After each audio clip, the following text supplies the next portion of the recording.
आज हम लेके आए थे आर्टिकल मीन्स अग्र शब्द, जो किसी भी शब्द के सामने हमें लगाना होता है और सेंटेंस को पूरा करना होता है।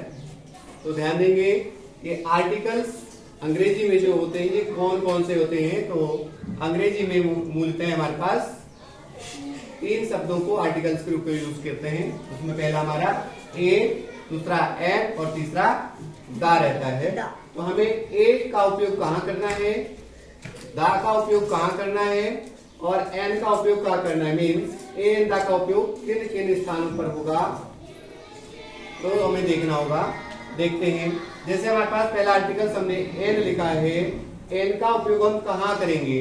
तो एन का उपयोग ऐसे शब्दों जिनका उच्चारण हिंदी के स्वर से, जैसे ओ, आ, ई, उ, ए, ओ, अम जैसे हिंदी के स्वर से प्रारंभ यदि होता है तो ऐसे शब्दों के पूर्व में आर्टिकल एन का उपयोग करना है और सेंटेंस को पूरा करना है। ठीक है, ठीक इसी तरह से ए का प्रयोग हम कहाँ करेंगे, ऐसे शब्द जिनका उच्चारण हिंदी के व्यंजन, जिसे हम इंग्लिश में कंसोनेंट कहते हैं, से प्रारंभ होता है, उनके पूर्व आर्टिकल ए का प्रयोग करते हैं।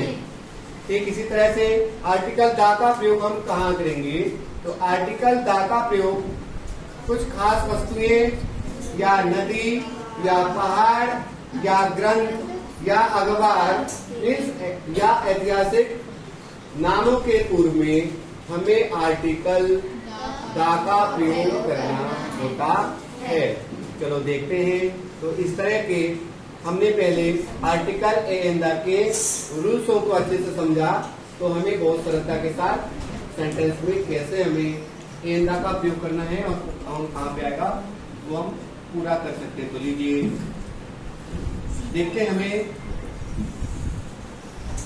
इन सेंटेंसों में किस वाक्य में कौन सा आर्टिकल प्रयोग किया जाएगा।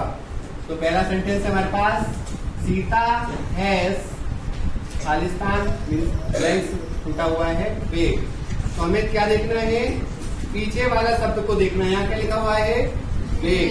क्या लिखा है यहाँ पर, बेग। तो बेग के सामने आर्टिकल ए या एन या दा में से कौन सा आर्टिकल आएगा इसको चूज करना है। तो हमारे पास देख रहे होंगे बेग, बेग कोई खास वस्तु तो है नहीं, है ना। और इसका उच्चारण कैसे प्रारंभ हो रहा है,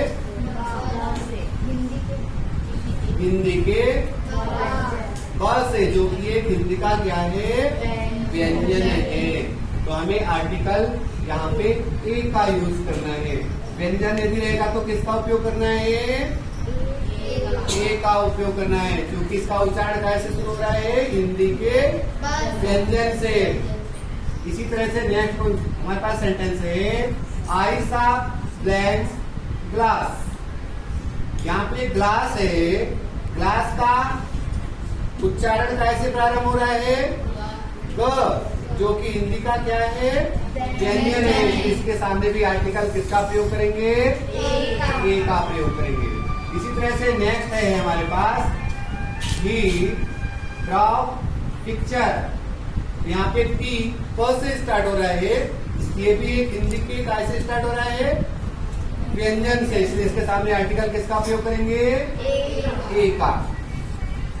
ठीक, नेक्स्ट क्वेश्चन में हमारे पास सेंटेंस है, ही इट खालिस्तान ब्लैंक्स एग। अब ये कैसे स्टार्ट हो रहा है, इसका उच्चारण ई से, इसलिए इसके सामने किसका उपयोग करेंगे, एन का। किसका उपयोग करेंगे, नेक्स्ट वाले सेंटेंस में लिखा है, वी हैड ब्लैंक्स असिस्टेंट। इसके सामने क्या करेंगे हम, क्योंकि ये भी कैसे स्टार्ट हो रहा है, इसका उच्चारण हिंदी के स्वर से। और जब हिंदी के स्वर से स्टार्ट होगा तो किस आर्टिकल्स का उपयोग करना है आपको, एन का उपयोग करना है। ठीक, इसी तरह से नेक्स्ट सेंटेंस है हमारे पास, सेंटेंस नंबर 6, ब्लैंक प्लेन वास ब्लैंक और प्लेट। तो यहाँ पे देख रहे होंगे ट्रेन, यहाँ पे ट्रेन के सामने किसका उपयोग करेंगे, दा का। क्यों, क्योंकि ये ट्रेनों के समूह को दर्शा रही है। क्या होगा? द ट्रेन वाज, और यहाँ पे जब भी देखिएगा एच और एच के पीछे ओ का उपयोग होता है, ऐसे वाले वर्ड में एच साइलेंट रहता है, जिसका उच्चारण कैसे स्टार्ट होगा? ओ से। जिसका उच्चारण होता है और मीन्स हिंदी के स्वर से स्टार्ट हो रहा है। इसके सामने आर्टिकल क्या लगाएंगे? एन लगाएंगे। ठीक इसी प्रकार अगला सेंटेंस है 7, honest is blank best policy. ये स्पेशल वर्ड है, स्पेशल वर्ड के सामने किसका प्रयोग करते हैं?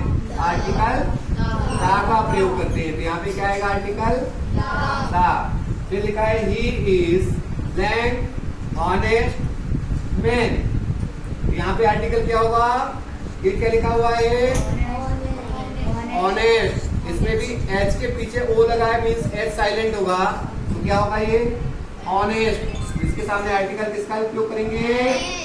एन का उपयोग करेंगे। अब अगला वाला सेंटेंस नंबर 9 लिखा है ब्लैंक गीता। गीता एक ग्रंथ है, इसलिए ग्रंथ के सामने भी क्या लगाना रहता है? आर्टिकल दा का यूज करना रहता है। इसलिए यहाँ दा गीता इज ब्लैंक। ये आ गया ओली। यहाँ पे भी एच क्या है हमारा? साइलेंट है, इसलिए यहाँ पे आर्टिकल क्या होगा? एन। क्या होगा? N. Book of blanks Hindu.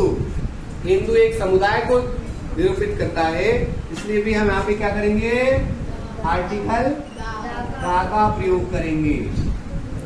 इसी तरह से नेक्स्ट सेंटेंस हमारे पास है it is blank lays egg. यहाँ देख रहे होंगे लेज, जो कि हिंदी के काय से प्रारंभ हो रहा है?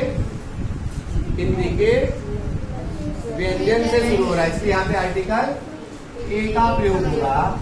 यहाँ पर देखिए आई हैव ब्लैंक बैग। मेरे पास खालिस्तान बैग है, तो क्या होगा यहाँ पे? ए। क्यों ए आएगा यहाँ पर? क्योंकि बी ब से स्टार्ट हो रहा है, जो कि हिंदी का क्या है? व्यंजन है। अब फिर लिखा है राम हैज ब्लैंक अम्ब्रेला। ये काय से शुरू हो रहा है? हिंदी के स्वर से। जब स्वर से स्टार्ट होता है तो क्या करना होता है हमें? एन का प्रयोग करना होता है। यहाँ पे आर्टिकल एन का यूज होगा। Sri Lanka is blank is land. तो यहाँ पे किसका उपयोग करना है हमें? Is land. Sri Lanka is land. A article, an article या द आर्टिकल का उपयोग करना है। किसका उपयोग करना है? एन। फिर आगे mister Kamal Marskole is blank MLA. देखिए एम का पहला अक्षर हिंदी के स्वर ए से स्टार्ट हो रहा है, इसलिए इसके सामने किस आर्टिकल का उपयोग करेंगे? एन का। श्रीमती भारतीय पारधी इज ब्लैंक एमपी। क्या आएगा यहाँ पर? Article an. इस तरह से हम आर्टिकल्स का उपयोग करना बहुत आसानी से सीख सकते हैं। Thank you.